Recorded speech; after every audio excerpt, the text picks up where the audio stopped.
welcome to the FSW tutorial video. My name is Eva Ali and I'm one of the instructional assistants at the Lee campus.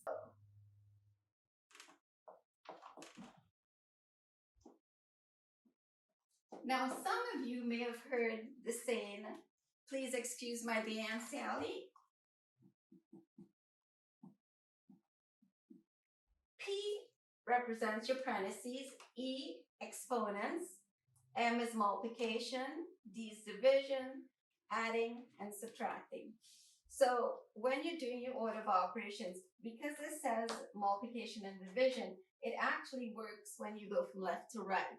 And the same thing for adding and subtracting, you're going from left to right. So let's actually work out a problem. I have 16 minus 3, and then 8 minus 3 in the parentheses, squared divided by 5.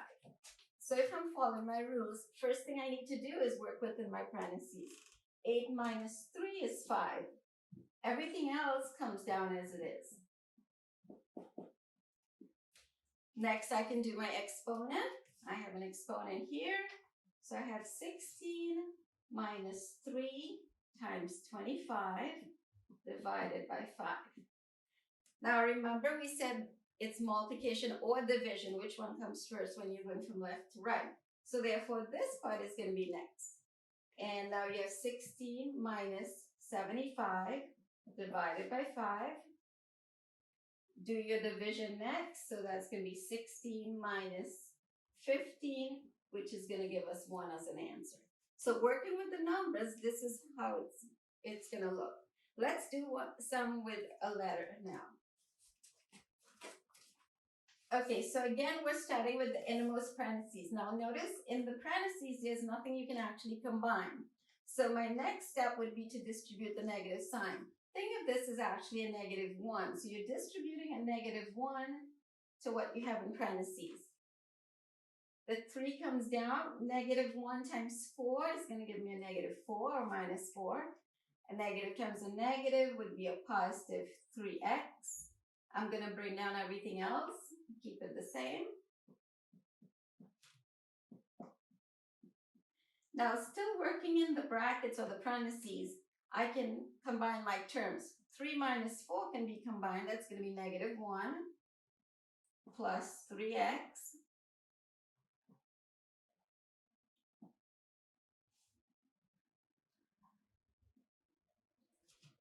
Now I can distribute the other negative sign, and again, think of it as a negative 1 that you're distributing. So we basically have 2x plus 1, because a negative times a negative is a positive. That's going to be minus 3x. Notice I don't have to put the brackets back. And then plus 6x. And I close that off. Okay, next, if I'm combining like terms, 2x minus 3x is negative 1x. Negative 1x and positive 6 is going to give me a positive 5x. So I have 5x plus 1. And lastly, I'm going to distribute the negative sign that's out front. So my final answer is going to be negative 5x minus 1. Thank you for watching. If you need further help on any topics, please visit us at www.fsw.edu/academic support, and we can set up tutoring for you. Okay? Thank you.